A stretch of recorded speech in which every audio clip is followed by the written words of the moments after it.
Good morning, everyone from Sydney, Australia. Good evening to your side of the world in the US. Thanks for joining us for our webinar today, Aussie Students Spill a Cuppa. My name is Dharma Bendersky and I am the Director of Operations in Australia for TEEN. And today I'm coming to you live with some of our amazing alumni and some of our students who are currently studying abroad in Australia. And we're going to be sharing with you more about why you should consider studying abroad in Australia as well. So we'll just jump right on into it and answer some of those questions of why we love Australia. Number one, surfing. Students all get to do surfing when they come here. No matter where you're studying abroad, all students will be having the opportunity to try their hand at surfing, and we guarantee that you will stand up. We'll get some photos of you. They're great profile pictures to share with your friends and family back home. Secondly, culture. During your orientation in Australia and throughout your time here, you will be getting exposed to a lot of Australian culture, both modern and our traditional Indigenous culture. Thirdly, the reef. All of our students during their orientation will join us in Cairns, where they get to experience the Great Barrier Reef firsthand. It's a fantastic experience, and we'll talk a bit more about the orientation very shortly. And lastly, it's the wildlife. So we will give you the opportunity in your first few days to meet some kangaroos, hold a koala, meet some of our creepy crawly wildlife. It's a fantastic way to start your time by meeting some of the natives. So there's lots of reasons to love us here. In terms of where you can study abroad in Australia and what you can do, we offer programs in 13 cities around the country, and we work with 20 universities. All around the country, we have programs from the East Coast to the West Coast. So there's something for everybody there. And all of our programs are located in amazing cities, which have easy access to some of our 500 beautiful national parks. So coming here down under, there is lots and lots of choice for you. Of those 20 universities, I just want to profile 3 quickly here, which are some of our most popular programs. We start off with Bond University, which is based in the Gold Coast, otherwise known as Surfers Paradise. It's on the east coast of Australia. It's an absolutely beautiful beachside city, similar vibe to kind of Miami Beach. Really, really fun place for students to study abroad. We offer semester programs there and summer programs. There are courses for all types of majors. We offer beachside accommodation for students that want to live right beside the beach, and we also offer on-campus accommodation. The beachside accommodation's about a 15-minute commute onto campus. The great thing about Bond is that its calendar matches the US academic calendar, so it works in really well for when you're finishing one of your semesters to then come here and start straight away at Bond University. While you are at Bond, there'll be lots of activities during your semester, including, as I mentioned, learning to surf. You'll attend a rugby game. You'll have a traditional Aussie barbecue. Plus, there's lots of other fun things that we organise for you, including a day trip away. The second program we want to highlight is the University of Queensland. The University of Queensland is based in Brisbane. It's about an hour north of Bond University on the Gold Coast. University of Queensland is an amazing university. It's one of our older, what we call sandstone universities. It's very prestigious. They have courses for all majors. And they are also offering a number of $5,000 scholarships for the spring 23 semester. So that will be the first semester next year here. So lots of opportunities to have fun in Brisbane. It's one of the sunniest and best climates in all of Australia. So typically you get over 250 days of sunshine a year, I believe. And again, lots of activities. You'll go surfing. You'll have the opportunity to go kayaking on the river there in Brisbane and have lots of other fun activities as well. Thirdly, we've got the University of Sydney. Obviously, everyone knows Sydney, biggest city in Australia. We've got over almost 5 million people here. And the University of Sydney is one of the most prestigious universities in Australia. They offer both semester and summer programs. And again, there's courses for all majors. You will live in fantastic accommodation that's off campus, but only about a 5 to 10 minute walk away. And the great thing about the University of Sydney is you've got really easy access to the city, but also to the beaches. So again, students who come and study abroad in Sydney will do a learn to surf. You'll go to a rugby game. We'll take you on a tour of the Sydney Opera House, plus a bunch of other fun activities while you're here. And in addition to our semester study abroad options, we also offer internship programs where we place students in cities all around Australia into an internship program. And one of our alumni today did do an internship program, and she'll be talking a bit more about that. So as I mentioned, the orientation. So all students who come to Australia will kick off their semester abroad down under with a 5-day orientation in Cairns. Cairns is the gateway to the Great Barrier Reef. It's in tropical North Queensland. It's a really fun city, and students will stay in a 5-star resort up there. We will take a day out to the reef. We take a day to an animal wildlife park where, as I mentioned, you get to hold a koala and pat a kangaroo and do all those fun things. You'll also have a traditional Aboriginal welcome to country ceremony, a big farewell dinner, and the orientation generally is one of the biggest highlights of all our students' experiences here in Australia. You are typically at an orientation with other teen students who are going to other universities and to other cities. So it's a fantastic way to meet students who will be studying in different places. So when you do look to travel around during your semester and have some weekend escapes, you will have friends in other places that you might be able to visit and who will be able to show you around. So orientation, absolutely hands down, a really fantastic experience, and our alumni again, and some of our current students will be talking about their experience on that orientation. It's definitely a highlight, and we've also got a video that goes through that we'll put into the chat as well later.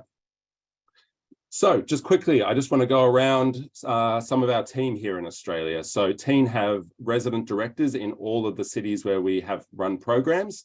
Myself, Dharma, I'm based in Sydney, and my role as Director of Operations for Australia is to oversee all of our programming, manage all of our staff, and make sure that students, wherever they are here, are having a fantastic and safe experience. Some of my other colleagues are Laura Carroll, who's on our call today. She's our Resident Director in Sydney and Wollongong. We have Tiani up in Townsville, Cole up in the Gold Coast and Brisbane. We've got Ange down in Melbourne. We've got Andrea in Newcastle. We've got Anne up in Brisbane, and we've also got Melissa over in Perth.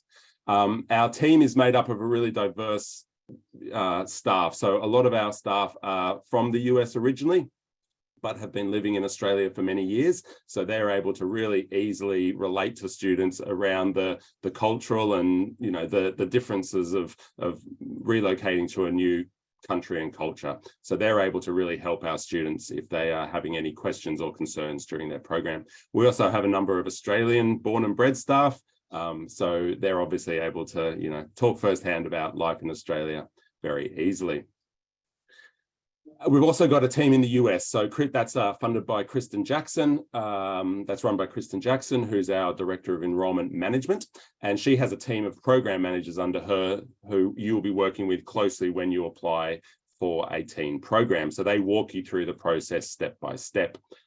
So we work very closely with our team in the US to make sure that all students are prepared and that they get here and that we're ready for making the best experience that you guys can have while you're studying abroad. So I just want to talk quickly about some funding options. Obviously, you know, studying abroad, you know, comes with expense, but it doesn't have to be prohibitive. More than 50% of our students use financial aid to help them pay for their program. About 10% of students apply and come on a scholarship. We also award more than $1 million per year in scholarships and grants to students studying abroad on our programs. And of course, your home and host universities may also offer opportunities to help support you in that way. So I guess some questions that all students should think about is, are you an out-of-state student? If so, it may well be cheaper to study abroad on the other side of the world here in Australia for a year than it is to study out of state back home. If you receive financial aid already, definitely check with your financial aid office to see if you can apply to study abroad using that financial aid. Also talk to your university about any scholarships they offer. A lot of students will also work really hard and get a job to save up for their time before they come down under. And what else? And as I mentioned, a lot of our universities here also offer the scholarships. So as I mentioned, University of Queensland has those 4 $5,000 scholarships. One of our other partners here, ICMS, is offering $1,000 scholarships to all students who apply for the spring 23 semester. And I think my colleague will put in the chat here some links to scholarships and financial aid. So click on those if you want to find out more information about finding ways to help fund your study abroad experience.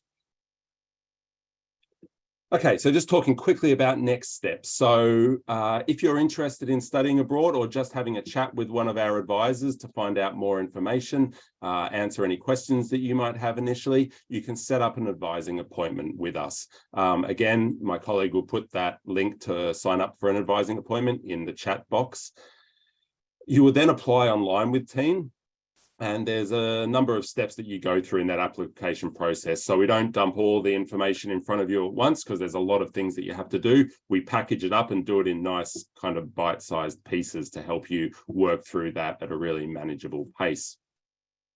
And then you would be talking to your home university about the fact that you want to study abroad, and they may have other things that you need to consider and applications on their side to fill in. But it's definitely an easy process, but the first thing to do is reach out to us and start chatting to us, and we can help give you those steps to make sure that it's a smooth and easy process for you. All right, so, and as I mentioned, when you are chatting to us, we can also put you in contact with one of our alumni. A lot of our students will return from their program and they're so excited about the life-changing experience that they've just had that they become one of our campus and alumni ambassadors. So we've got alumni all around the US who are available to talk to prospective students about their experience. It's a great way for you to really, dig in and speak to students who have been here about their experience, ask those kind of questions that you may not ask us as the program provider. But we have a great network of alumni. So please, again, you'll see the link there. You can reach out to speak to one of our alumni directly and we'll put you in contact with them. And you can ask any and every question that you may possibly have direct from a student who's already been here before.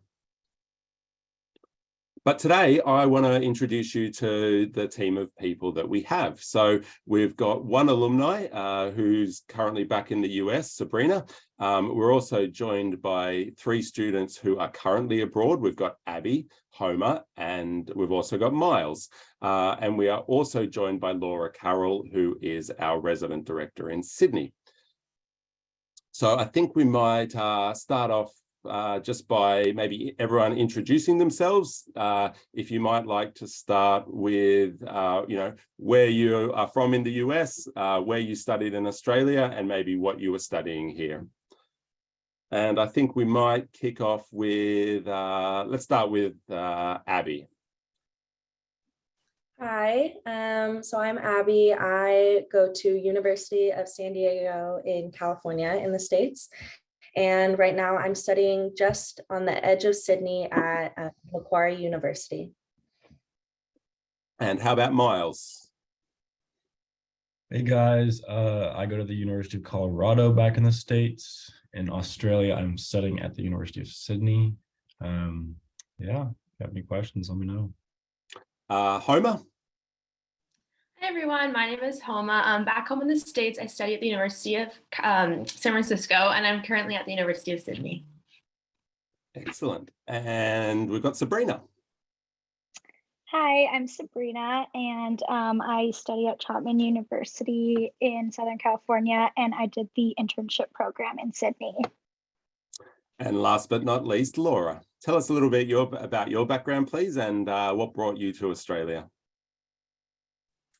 Hello, I am originally from Southern California. I studied at Cal State University Long Beach, and once I graduated, I came to Australia on a working holiday visa, and I've been here ever since. I've been working with Teen and ISA since 2018, and yeah, we're excited to have you here. Thank you, everybody. So I think we'll just get into a bit of question and answer now. For those of you who are joining us, feel free to drop your questions into the chat, and we will ask those as we go. But to get us started, I've just got some questions for our current students and our alumni. So let's start with a very easy one. Abby, why did you choose to study abroad in Australia? I chose Australia because I thought that the culture was going to be a little bit more similar to the US and obviously the same language. So I thought that I might be able to make friends easier here than I might in a different country. And that's proved to be true. I have made a lot of Australian friends. And it was so far away that I wanted to come to this part of the world and go visit like South Asia and things like that too. Definitely. It's a great location for that because a lot of our students will do their spring break up in Bali, or they will go to Fiji or New Zealand. So we're in a great part of the world to also explore some other of our nearby friendly neighbours. Sabrina, what about you? What drew you to be an intern in Australia? What industry were you looking to explore? Yeah, I wanted to go to Australia because it was a part of the world also that I had never been to before. I've been a lot around Europe and stuff, but Australia was a place I always wanted to go. Also, because I was originally from Canada and it's very similar, kind of like how the US is to Australia. And so I just figured that it would be like an easy transition, but it's also like far away, that it's a very different experience. And I was interning at a marketing agency, and I thought that was a really good experience to do in Australia. Excellent. Yeah, interns that decide to come down under, we place them in lots of different industries. So marketing, engineering, sports psychology. There's just we've had students do absolutely everything and anything. So if any of you potential students are looking to intern down here, definitely just let us know what you're interested in, because we've got something for almost every area. So I guess all of our current students and alumni can relate to this experience, but even after you have decided to study abroad, it can be a little daunting in the lead up. Was there anything in particular you were worried about before coming? And maybe I'll throw this one to Homer. Good question. I think for me, I saw a question in the chat relating to visas. Honestly, I think the visa process was the most stressful and daunting for me, just because I applied so early for my visa, but it still hadn't arrived yet by the time I had to get on the plane. But you'll make it. I just got an ETA visa, really quick and easy. You get that like right away. But yeah, I think I was pretty mentally prepared. Like I was really excited to come. So nothing too daunting, but I think going abroad is always kind of scary, but you have a really good support system once you arrive, and you're just a text and phone call away from home. So it's exciting. Miles, how about you? What kept you awake at night before you decided to come down? Well, there's always the the thoughts of, oh, like I don't know anyone going to this foreign country, and like, will I make friends, or like, who will I hang out with? And the good thing about teen is you kind of have like a built-in friend group like already. The weekend Cairns really like brings all the kids together, and you meet kids from all the universities in Sydney. Like I have friends that go to Melbourne. I have friends up in Gold Coast. I have friends in Townsville. So I have friends like at all the universities all over Australia now. And in Sydney, at the University of Sydney, all the kids here from teen are really, really close, and we all go out all the time together and hang out and have a lot of fun. And despite that, like you still make new friends. Like you'll be meeting Australians. I've met a couple of really cool kids out here. But initially I was really worried about like, I'm not gonna know anyone, and it's a little intimidating and a little scary, but teen is good for that. Yeah, absolutely. I think having all those, other teen students join you during that orientation really sets up those friendships early. And then it's up to you once you get to campus to really put yourself out there. And Australians are very friendly. We're very happy to chat. And we love making friends, with people from all around the world. So if students put themselves out there, then typically they will reap the reward and make those friendships with local Australians.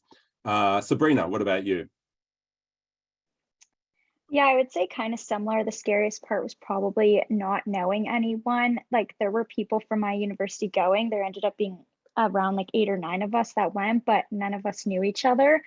but it's really nice that now afterwards that I've come back, we like all like see each other and we plan to have like reunions and like do things together. So it's really nice to have like another like circle to connect with, because when I feel like I talk to like other people, like my family or my friends about my experience, like, yeah, they love it, but like they don't really fully understand it. Whereas like those people I have like a very close, like different connection with now. Yeah. Once you've shared the experience down here together, it bonds you and makes lifelong friends. And I think that's typical for all of our students that come here. They go home with new friends and lifelong friendships like that. Laura, what would you be able to speak quickly to some of the support that Teen offers students both before they depart the US and then once they get here? Yeah, definitely. So before you get here, we have the US staff who are kind of guiding you through the whole, the visa process, the application process, the housing, what to expect, how to pack, all of that. So everything you need up until you get to Australia, the US staff is right there by your side. Once you actually get to Australia, you have all of the orientation staff who typically are your resident directors within your own host universities or host cities. They're there at the airport waiting for you to be picked up. So you have a friendly, recognized face right when you get off the plane, which makes a big difference for, when you're landing in a foreign country and you don't know anyone. So that's always really, really nice. And it also like creates a bond between us that, will go for the whole semester. So having the staff there right when you get to us or to the airport, and then once you are doing orientation, we're there to answer questions. We're there for just general stuff, like if you lost your luggage, we'll help you get it back. We'll be supporting you through that. We'll also be there if you need to go to the doctor. And then as the other students alluded to, like just kind of helping create those friendships within the orientation and kind of linking people. Like if I hear that someone is into, wants to go skydiving, but no one else wants to go skydiving, then I'll bring them together. And, then that's like a friendship that maybe wouldn't have happened because there is a lot of people. So just kind of being a support system, from start to finish. Yeah.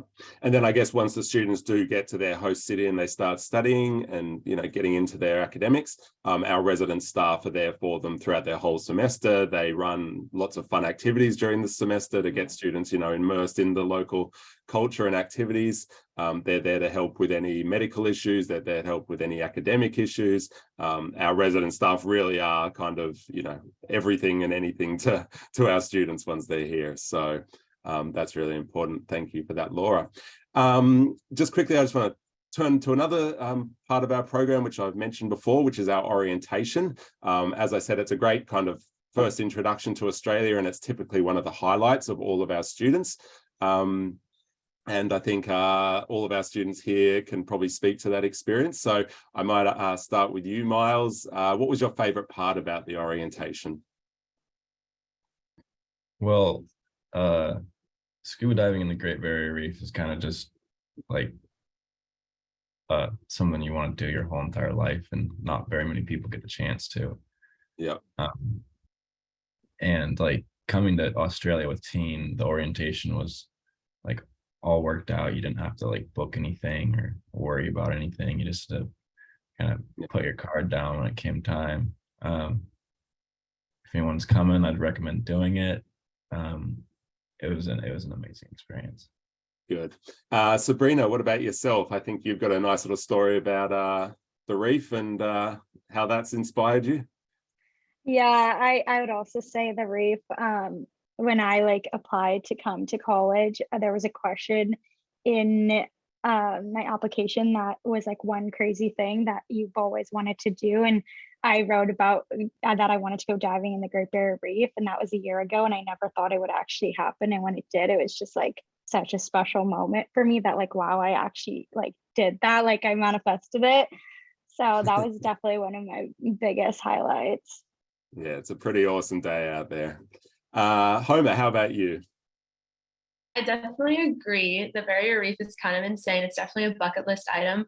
But I also like going to the wildlife sanctuary and just hanging out with the kangaroos because they're all like open in the wild. You can just like approach them and just like feed them, and they're not like caged in or anything. So that was really cool too. Excellent. All right, so jumping from the fun stuff to kind of the more academic side, depending on the university that you're studying at here, what you're looking to study, what course you're looking to do, it can be quite the process, and the academics can be quite different in Australia. Homer, just sticking with you for a moment, can you tell us a little bit about the differences in the registration process that you experienced? For sure. Yeah, I think the registration process was probably the most difficult for me, but you do have advisors and like other students there who are going through the same thing. I think the biggest difference for me at my home university at USF, I can like choose exactly what class that I want, like the time, the professor, the day of the week, and all that. But here, at UCIT at least, they have like timetables, so you can have like a preference of which one you want first, but it's all allocated for you. And there are things called clashes where you'll have like 2 classes on the same day at the same time, but it is possible to like still take those 2 classes. It just depends on the professor. But I think just figuring out the whole system in general of how to like choose your classes is a bit daunting, but you have an advisor and you have like a whole week to like make sure you like your classes are add or drop or anything. But it's definitely quite daunting at first, so don't be afraid to ask questions because it was kind of a struggle at first. Absolutely. Laura, we often hear that our students, that the course load here can be more challenging than what they're used to back home. Do you want to speak to some of the ways that our team here supports students after they've started classes as well?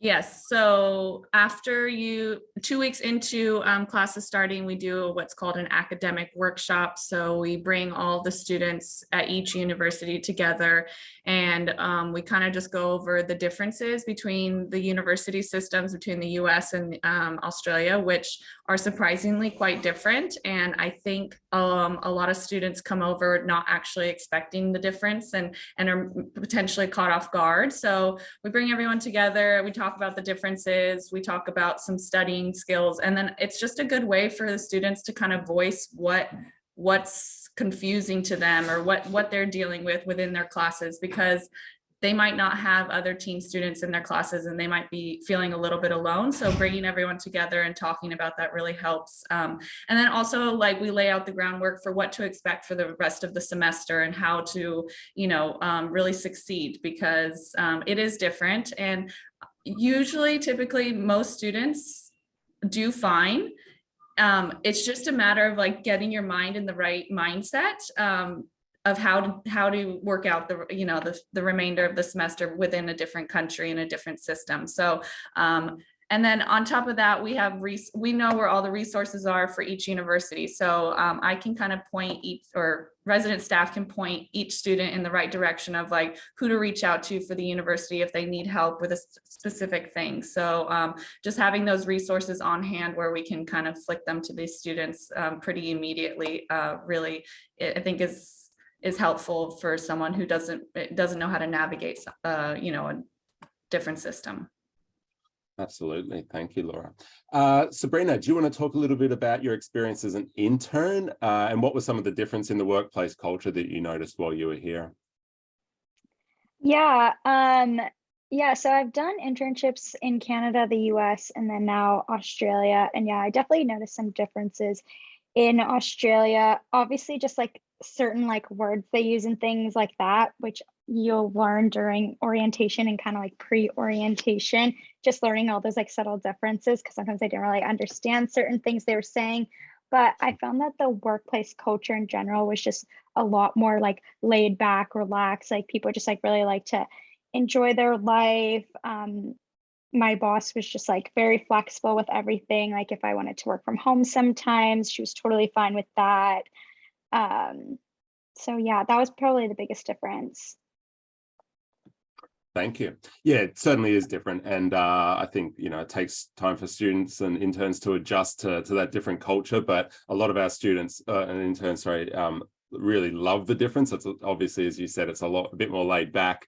And we end up getting a lot of students who go, oh my God, this is how workplaces should be. And it just feels less stressful than in the US. And we have a lot of students who actually then decide to, come back, and a lot of them get offered full-time work based on their experience and their internship. So coming down and having an experience like that can lead you off in all sorts of weird and wonderful ways for the rest of your life.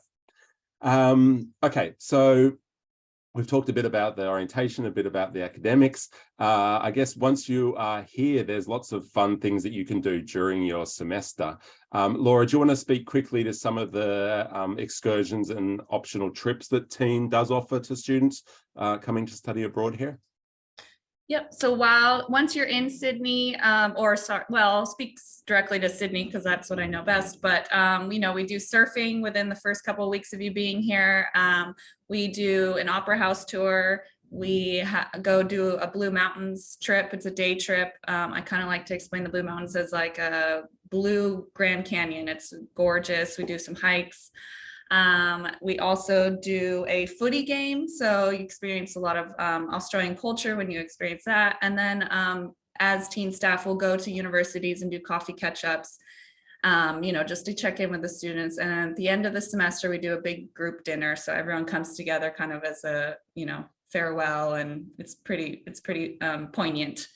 So we do culture, history and environmental kind of, we touch on all of those within the cultural activities throughout the semester. Other options,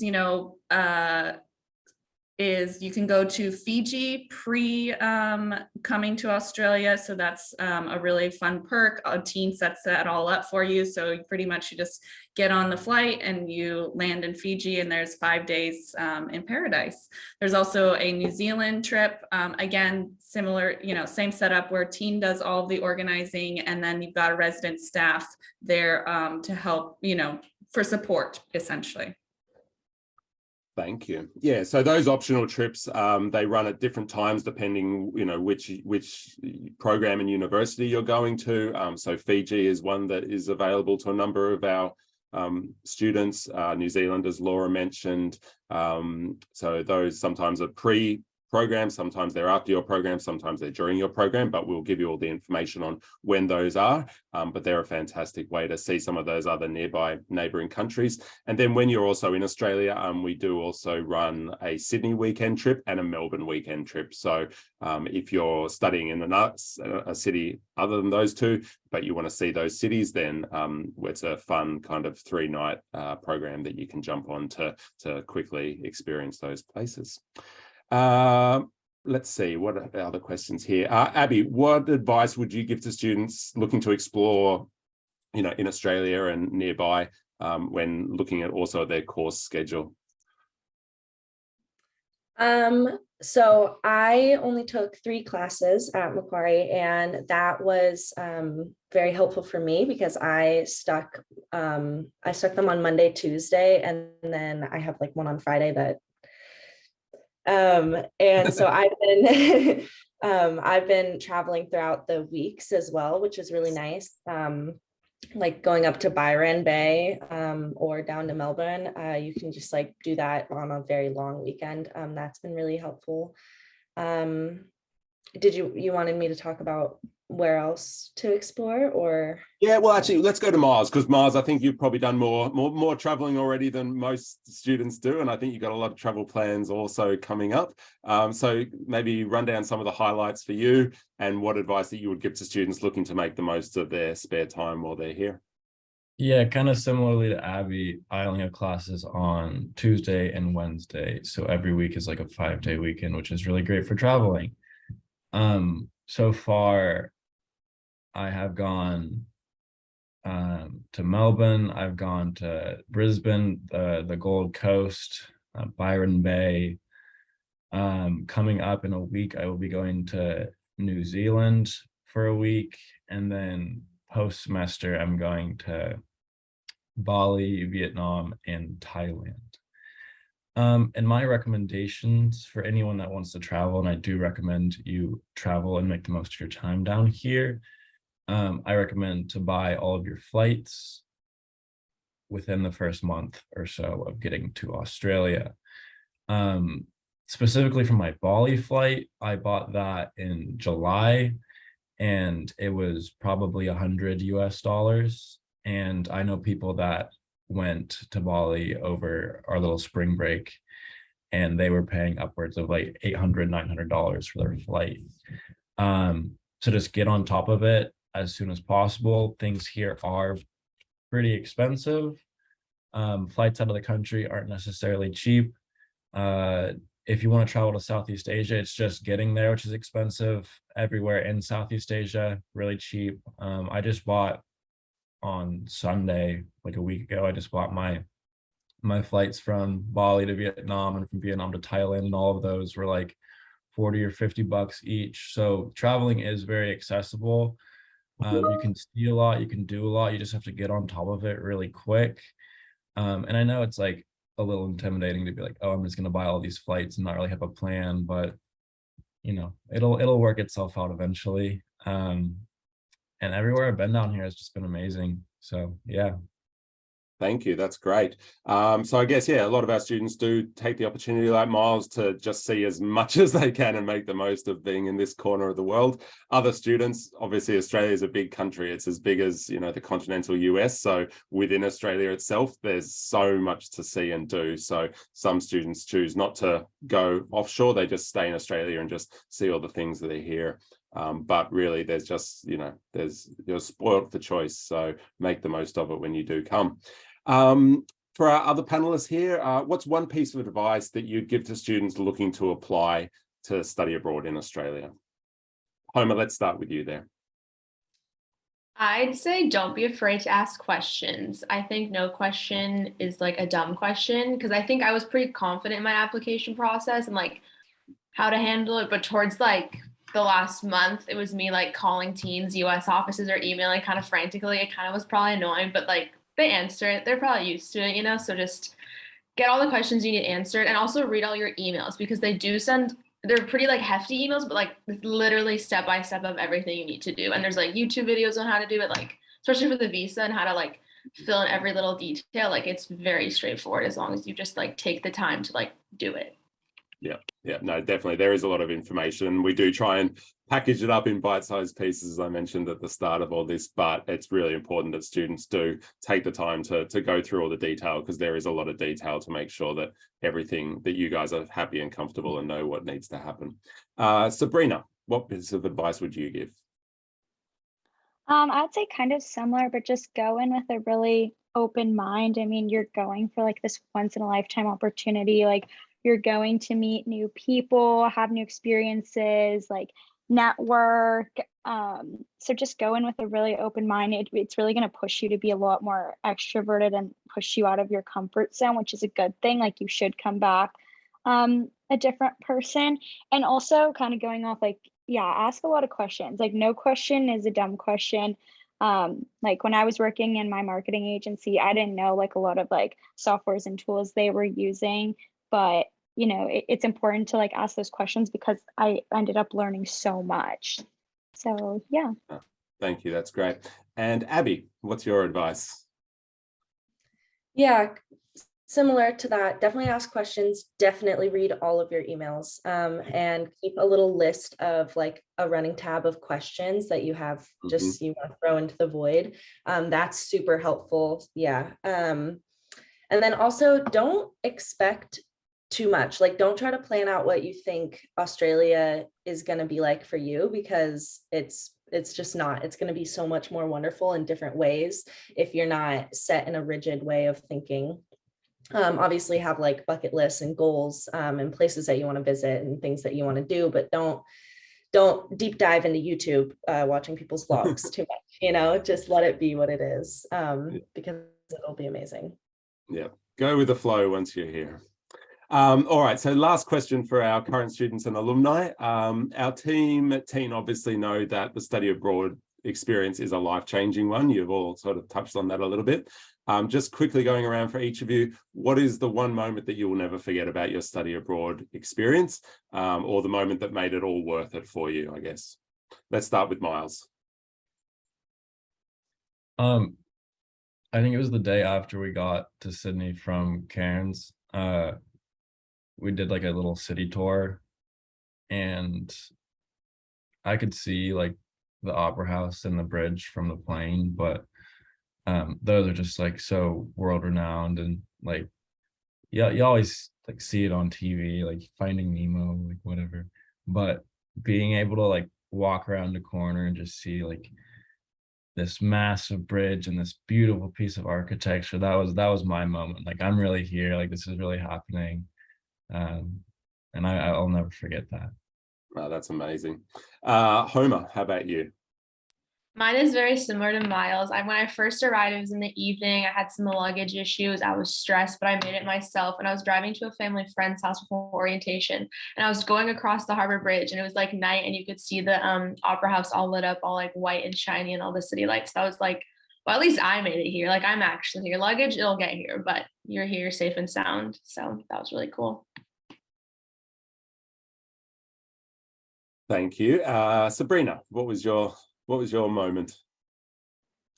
I would say like my most memorable, like rewarding moment was probably when I had like a sit down of like a progress report with my boss. Kind of had to fill out an evaluation to see how I was doing, and we were kind of having a conversation about like what I could do better, what things I wanted to learn, what I wanted to gain from it. And like, she offered me a job to come back to Australia and work there. And I think that was a really big moment for me, because like, I'm studying business and it's all about like networking, and to be able to have that opportunity to go back, like, that's really cool. That's definitely something I'm really considering post-graduation.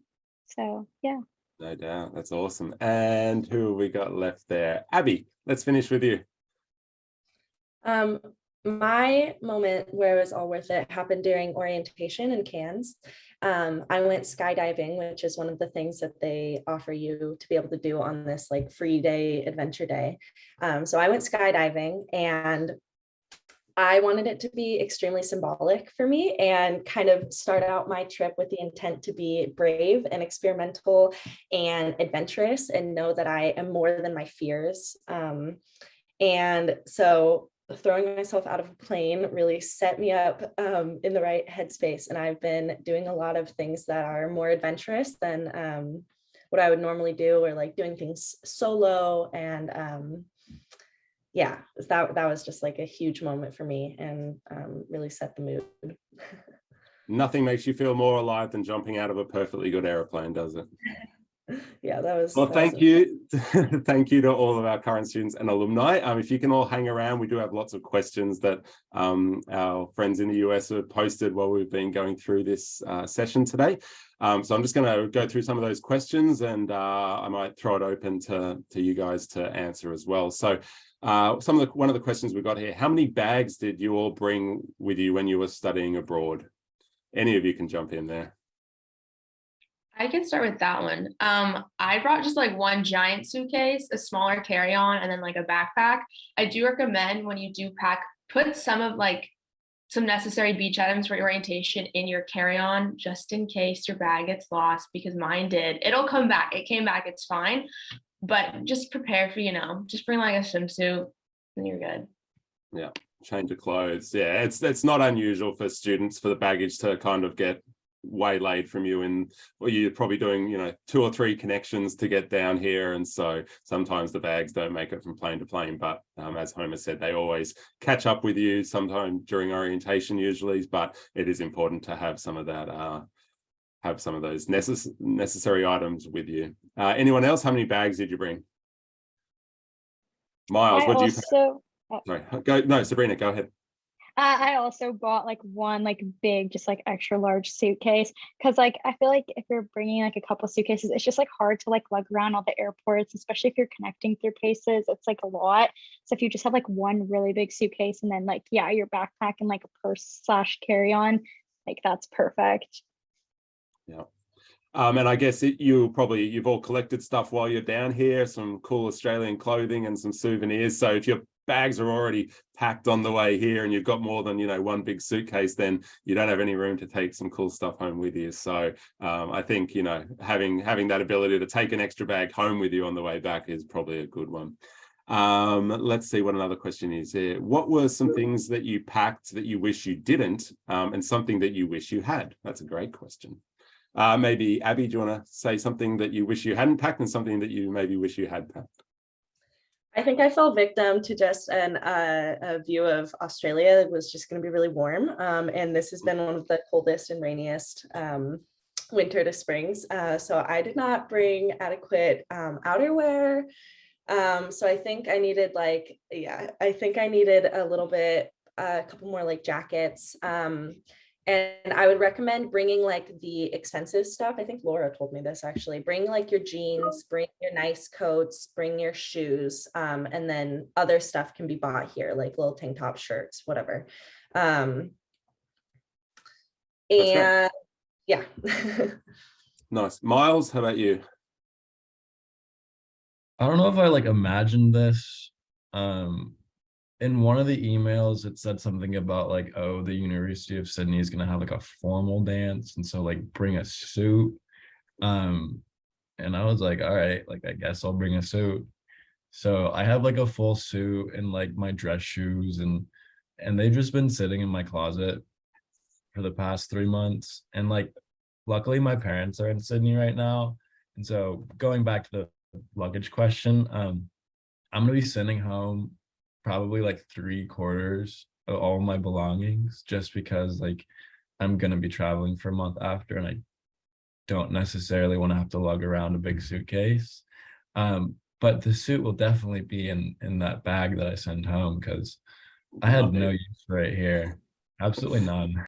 Yeah, that's great. I think a lot of students we've seen in the past bring with them like their hair dryers and straighteners and all these appliances that they have back home, and it's just not needed. I mean, number one, most of those devices don't even work here with the electricity, because our electricity is 240 volts here. In the US, that's 120 volts. So the power here is twice as powerful coming out of the outlet. And they just usually most hair straighteners and dryers will just go up in flames if you try and plug them into the outlets here. So all those things can be bought really, really cheaply from a Target, Kmart here in Australia. So you don't need to pack any of those things. You can get them all while you're here.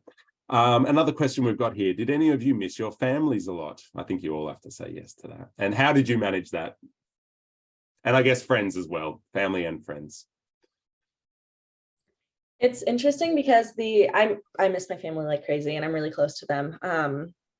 But you know that this is your time. This is your time to go explore and just live your time in Australia to its fullest. So just know that this is temporary, and it's your job to try to explore. But I talk to my family all the time, and it's really nice because the time difference here is actually so big that there's a nice chunk of like my morning to their afternoon. I can call them all the time. So yeah.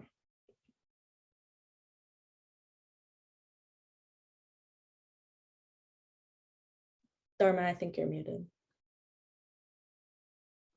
I apologize. Any of the others miss your family and friends, and how did you manage that? I also like missed, sorry. I also missed my family because I'm really close with them as well. But like before we left, we kind of looked at the time difference and set a specific time like that we could talk. So like every couple of days we would talk like at that same time every day, and it kind of just worked out. But you're kind of just doing so much, and it's like really like fast paced that like you don't really have a lot of time to miss your family because you're just like so like busy and you're like having so much fun. So it wasn't really too bad. Yeah, it's very easy to stay in contact with everyone these days through, all your phones and everything like that. So definitely easy. And I think Miles, you mentioned your parents are in town at the moment. It's not unusual for family and friends to come and visit you while you're here and make the most of the fact that that you are here in Australia. So we do see that a lot. So maybe it's a good opportunity for some of your family and friends to come and experience it as well. Question here: how was it getting meals and food? Did you find yourself needing more money when you got there, or was there a meal plan where you were living? Miles, do you want to talk about that? How did you find food here? Well, at the University of Sydney housing, the Ultimo Central, which is I assume that's where a lot of the University of Sydney kids will be staying. There is a grocery store like 2 blocks away. It's very manageable. The walk isn't bad. Having my family come out, they went to that grocery store as well, and I don't really pay attention very much about like grocery prices or like the cost of food. But they were like, yeah, like this is incredible, like food in California is so expensive right now, like inflation this, inflation that. And so I guess food here is like relatively cheaper with the conversion rate compared to back in the States. But going to the question, no, there is not a meal plan, but cooking is rather easy and you have like a full kitchen and you will be able to provide for yourself. Yeah. So each kind of accommodation is different depending on which city and university you're going to. Some of our accommodations do offer meal plans, but the vast majority don't. So it's up to students to self-cater, and a lot of students will cook their own meals. As Miles has mentioned, a lot of students live through Uber Eats and all those food delivery services. So, and then all of the locations where our students live are very close to supermarkets and cafes and restaurants. So you're spoiled for choice in terms of what type of food. This isn't a question there, but have any of you gotten into any kind of food here that you didn't eat back in the US? Anything? What's been the highlight food wise for you? Homer, have you got any favorite foods here? I think my favorite food has always been Thai food. It's definitely much different than in the States. I think it's better here. Yep. So. Yep. Well, we're closer to Thailand, just like your Mexican food's better than our Mexican food because you're closer to Mexico. So, Sabrina, what was your favorite type of food while you were down under? Honestly, the food's just like better there. I don't really know how to explain it. Like, it's not the specific like type of food. Like, it's all just like different types of food. Like, you can find Italian, Mexican, like Thai, yeah, like everything. But I don't know why, just something about it. Like, I felt like I ate way better there. Yeah, I think a lot of students tend to feel that the food here is more nutritious. It's, there's a big focus on organic and, that type of healthy eating. And I think most of you will attest to this, that the meal size of the portion sizes are a lot smaller here. And, you don't quite get the same volume of food, but the quality is probably, a little bit higher. So, all right, let's see. What other questions have we got coming in here? Did any of you apply for scholarships for your programs coming on a program with Teen? Nope. None of you went the scholarship option. Excellent. There are lots of scholarships available, as I mentioned, though, and you'll find those on the Teen website. You'll find information about those. Okay, a few questions here about the visa process. I think some of you have already talked about that process. And sorry, just reading a question. Also, if their visa requires them to take a certain amount of classes. So yes, you are required to study a certain amount of classes to maintain a full-time study load. In general, the minimum number of classes would be 3 to maintain that full-time study load. And generally, most students would take no more than 4 subjects while they're here on a semester program. So anywhere between 3 and 4 subjects is what most students would be doing. Some students want to overextend themselves and do 5, but we don't recommend that because it leaves you no time to have a life outside of studies. So if you've got other visa questions, when you make an appointment to speak to an advisor, or one of our program managers, they will be able to go into a lot more detail about the visa process because they're the ones that work with all of our applying students to work through that visa process. It's not complicated. It just requires that you do all the steps and have all your information ready. And then the visas are generally granted quite quickly. If you're putting in bits of information and you don't have your application complete, it's going to take a long time. So our team, our program managers in the US work closely with you to make sure you've got a complete application before you submit it for your visa. Let's have a look here. Another one. Do you recommend buying a new phone and laptop chargers there, or buying adapters to go into the walls here? So did any of you, well, I guess as part of just one thing I'll mention quickly is that we offer SIM cards on arrival to all of our students. So if you want to have a local Australian phone number, we highly recommend it. Obviously, if you're keeping your US number, that's okay as well if it works and it's not too expensive for you or your family back home to be using that while you're here. But a lot of students, the majority, would take the local SIM card when they get here, have a local Australian number. It comes with lots of data. You can use it to call home back to the US easily. You can use it to, stream shows online. And it's much better because if you're, for example, wanting to make friends with local Australians and you give them your number and it's a US number, they're not going to call you. If you give them a local Australian number, then they're going to be able to connect with you much more easily. And also I think for like things like Ubers, you also need like a local Australian number here. So the majority of our students do that. But did any of you guys have any experience with either using your, just keeping your US number or getting a local Australian number? Any pros or cons? I can speak on this real quick. I initially came with an international plan through Verizon. It didn't end up being very good. It was like 2 gigabytes of data, and the service just wasn't what I needed. Ended up running through that data just by listening to music. I switched to the Optus plan, which is like the local provider, and it was like cheaper, and you get like 100 gigabytes of data, and you have like an Australian phone number, which is kind of cool. So I would definitely recommend going the local plan. Dharma, I do have to take off. I am going to see a show at the Opera House in an hour. Fantastic. So that's great. I don't want to miss that, but you enjoy that. It was Thank great you for talking your to time, everyone. Miles. I think we've only got 1 or 2 other questions here, but Miles, thank you for your time, and have a great show at the Opera House. Enjoy. We have got some students here from students talking about, what's it like for students from diverse backgrounds here, specifically LGBTQ plus students. Laura, would you like to speak to maybe, how students, in that experience that in Sydney? Yeah, so in general, Sydney is very safe.